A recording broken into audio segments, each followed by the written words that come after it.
I was at my parents' house and I was riding one of their mopeds. I turned a corner really fast and there was a squirrel sitting in the middle of the road.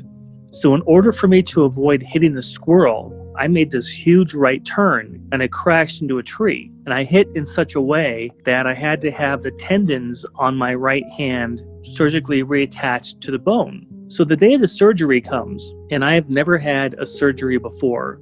So as they started to give me the anesthesia through my veins, I could feel it going through my body, up through my arms, into my shoulders, down through my neck, and then my chest, and then to my heart. In the very second that it hit my heart stopped. So the very second that I shut my eyes and died,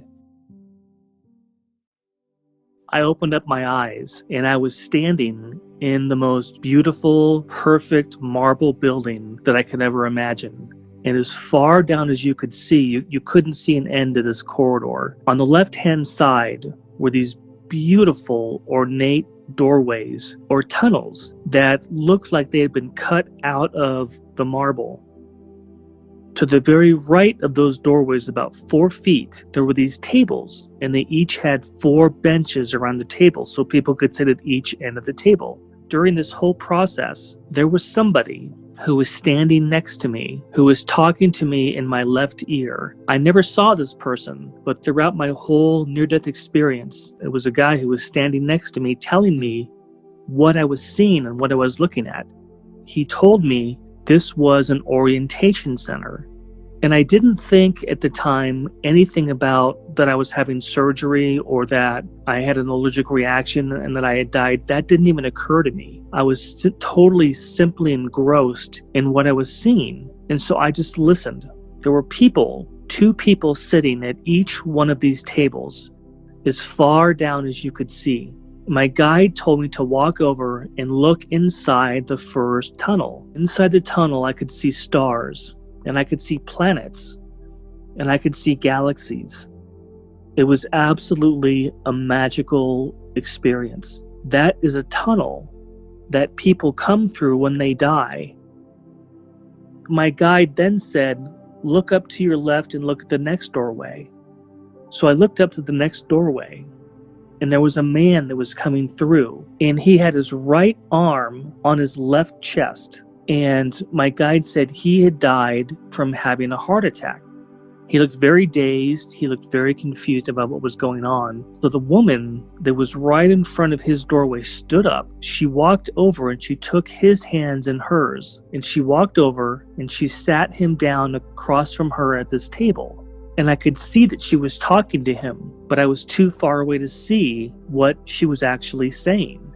His appearance began to change. He was an 80-year-old man when he came through the doorway, but as he was talking to this counselor, he became younger and younger until he was probably in his late 20s or early 30s. Her job as an orientator was to help people remember that they have just finished a lifetime and that they're home now. And whether you want to call it heaven or you want to call it the other side, that's our true home. When she was done talking to him, he stood up. He walked over to the right of the table and he walked down 3 marble steps to a garden. And I know people have described the gardens on the other side that they're absolutely beautiful, but they are so hard to describe how beautiful they really are. The gardens were almost like they were alive. What was happening to this man is as he walked down those 3 steps and he walked into the garden, there were people there, a lot of people, and they were there to greet him from coming back from his life. They were hugging him, kissing him, welcoming him home, saying what a great job you did great, now you're back home again. And sometimes people don't need the orientation because they are much closer to the other side than others, especially kids. When kids cross over, they don't need to have an orientation because they just came from there. The orientation is for people who may have lived a long, long life and had forgotten where they really came from. And so that's where those counselors really come into play. And it was fantastic. I wish I could describe to you what it looked like. But as I looked down this corridor, there were people coming through the corridors, through these tunnels. It was very busy. People were crossing over all the time. And these counselors would get up and help them and bring them back to these tables and help get them orientated.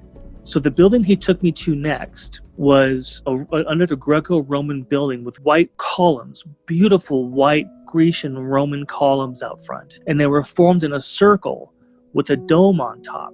Then we walked in. My guide said, this is where we plan our lifetimes. All of our lives go through a planning process, and we plan them with our main guides before we come into life, so that life it's not just a random accident. There's purpose, there's reason. When I first walked in, there was a table, and he was standing by it, and there were 2 scrolls on the table. One had a blue ribbon on it, and the other one had a red ribbon on it. And I didn't know what these were at first. My guide said, these are your scrolls that you write the major points of your lifetime on. Everybody writes down where they're going to live, what their parents are going to be like. Are they going to go to school? Are they going to go to college? What's their career going to be? Are they going to have a lot of money? Are they going to have a little bit of money? All of that is prepared ahead of time on these scrolls.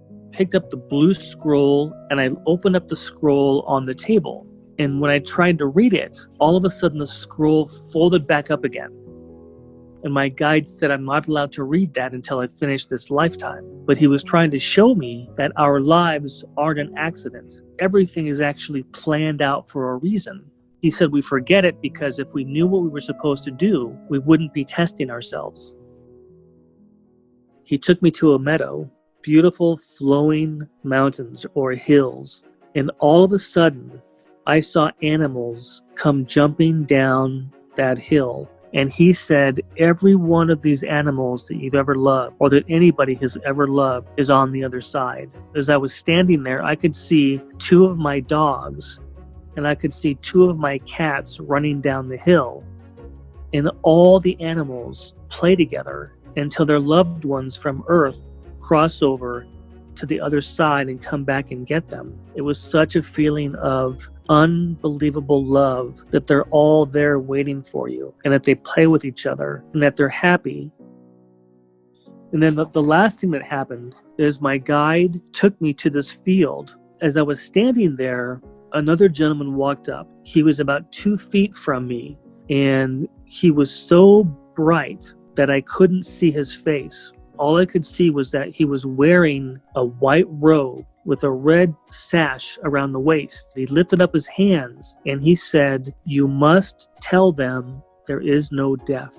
The very second he said that, I woke up back in the hospital with these doctors all looking down at me. He said, he's back, he's back. I was physically dead for 6 minutes. Yeah, and that's the crazy thing I don't understand is it felt like what he took me on was a 2-hour journey of the other side. How could he possibly have showed me all of those things in 6 minutes? It's so much a piece of my life now that I share with almost anybody who wants to hear about it, because that's what he told me.